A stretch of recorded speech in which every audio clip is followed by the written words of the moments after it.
video can be found on a public domain and the full disclaimers down below. Hey, welcome to the Danger Zone. It's Ashley. Lots of love and many blessings your way. Kelly and Peter, April T, Natural Mystic, and Deborah Holly, thank y'all so much. My video is sponsored by Tesla Biohealing. I believe I found this website for a reason. A friend of mine and I one morning were searching online for a miracle.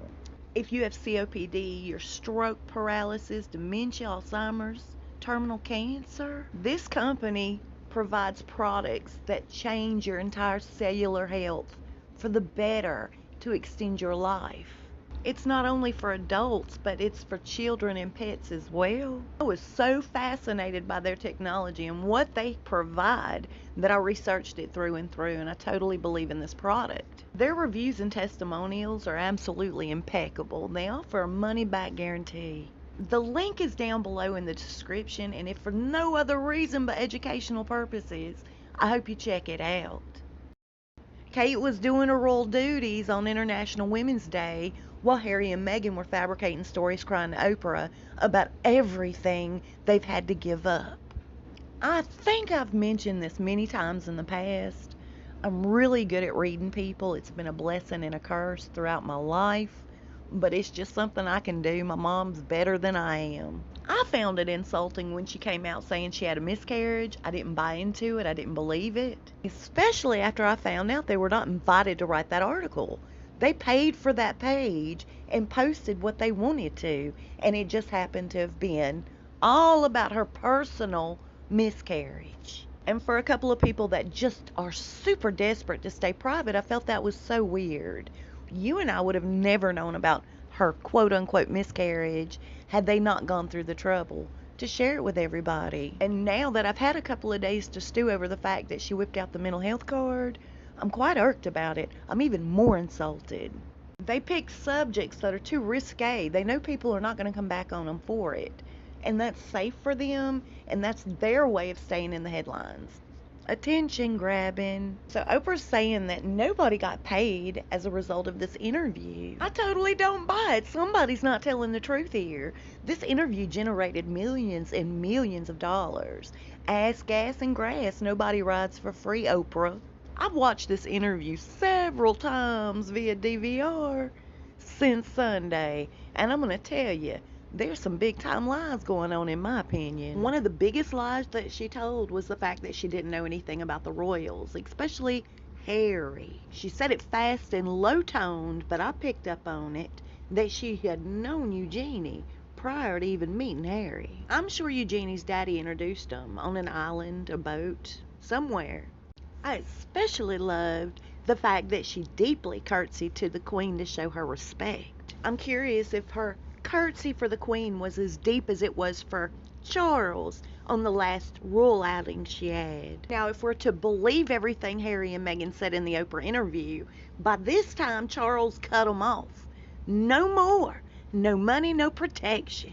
They were on their own. Charles has never missed a beat in supporting them financially. He continues to support them to this day financially. In fact, there are citizens asking members of Parliament to put out an investigation as to what kind of money is supporting them. Is it tax money or is it Charles money? People want to know. Harry made a statement in the chicken coop. He said that she's always wanted chickens, and she said, well, you know, I just love rescuing. So towards the end of the interview, Harry thanked Meghan for rescuing him. Her lack of gratitude towards the taxpayers for a $40 million wedding, calling it a spectacle, should really tick folks off. I love how when Meghan was trying to flip the script on Kate, she said initially she was upset about something when she made me cry. And when she finally admitted that the situation was over the flower girl dresses, why would Kate make her cry over flower girl dresses?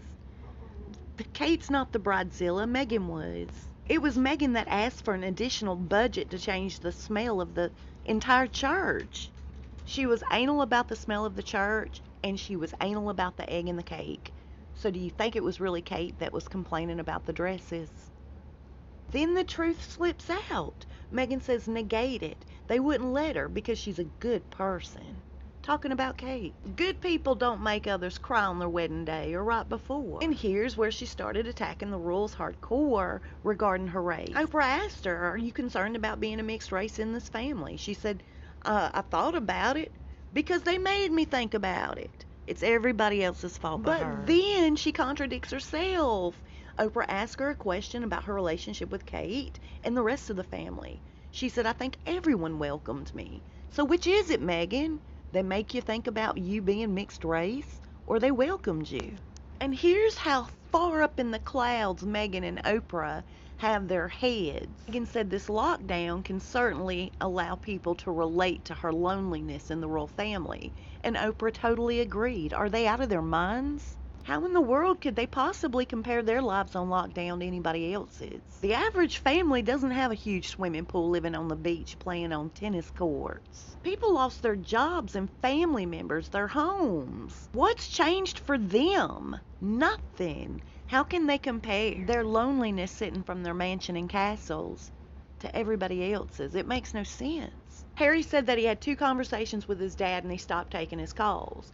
But wait a minute, he also said when she had that miscarriage, it was his dad and brother who rallied around him and comforted him. Which is it, Harry? And she said that she knew they were no longer going to be protected. She knew this during her pregnancy. Another lie, you guys. Remember when she was walking that floppy baby down the trail on Vancouver Island? Who were the 2 goons behind her? They were sent on purpose from the royal family as protection. They're liars. And then she spoke as if she was having conversations. We discussed this in the last video. But the truth of the matter is, she wasn't having conversations with any of the royal household members or the staff regarding the title of this child. She was having it with Harry. When Archie first arrived, they tried giving him a title, and it wasn't what Kate and William's kids had. She wanted all or nothing. He couldn't be a prince until Charles took the throne due to the fact that Harry's the 2nd son.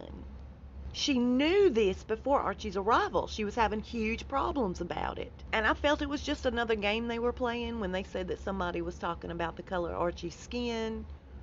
By them not telling who it was, they've told everything else. Let it out. And it's never first-hand knowledge. It's always through Harry. It's what Harry told her. I find both she and Harry completely untrustworthy.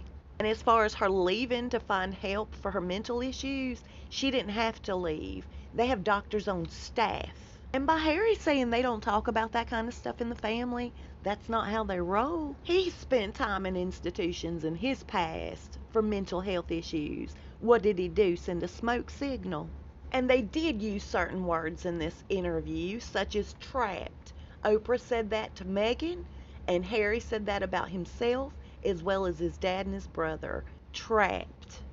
His grandmother made a statement today saying that they would always welcome and love Harry and Meghan back into the family. It's unconditional. And that she will be investigating who spoke on the child's skin tone. My buddy Jay told me this morning that whoever it turns out to be, if it does, and they're in the line of succession, they're automatically going to be passed up. And they both implied that it was Prince William that said it. I wasn't there. I can't tell you for a fact who said it, if it was said. I can just tell you this. There were way too many discrepancies in their story. Her own dad has since come out saying, you know what, I just don't see the royal family doing that. At the end of the day, if the royal family did not want them to be together, they wouldn't be together. The royal family don't play. I'm telling you, you guys, I believe with all of my heart this was a complete setup to bring down that system. These other sleazebags want that power.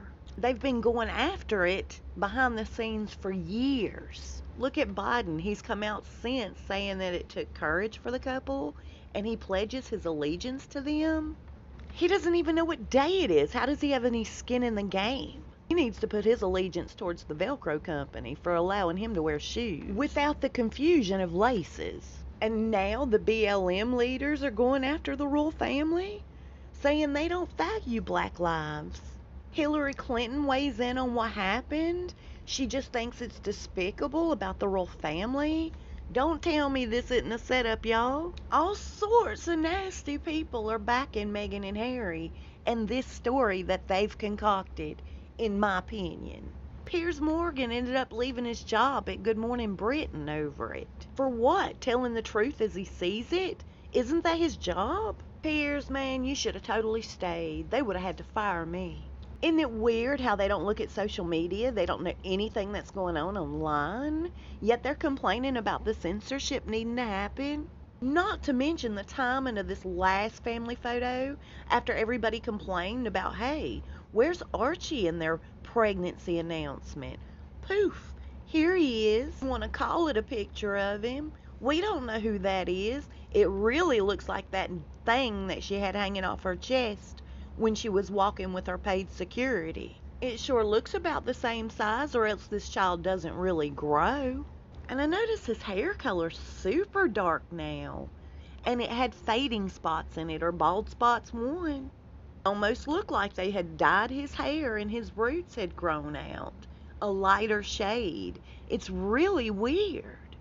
When I ran it through that Photoshopping program, it seems like it's been doctored. Why doctor an innocent day at the beach? I hope they find their freedom, and I hope they have to find their funds.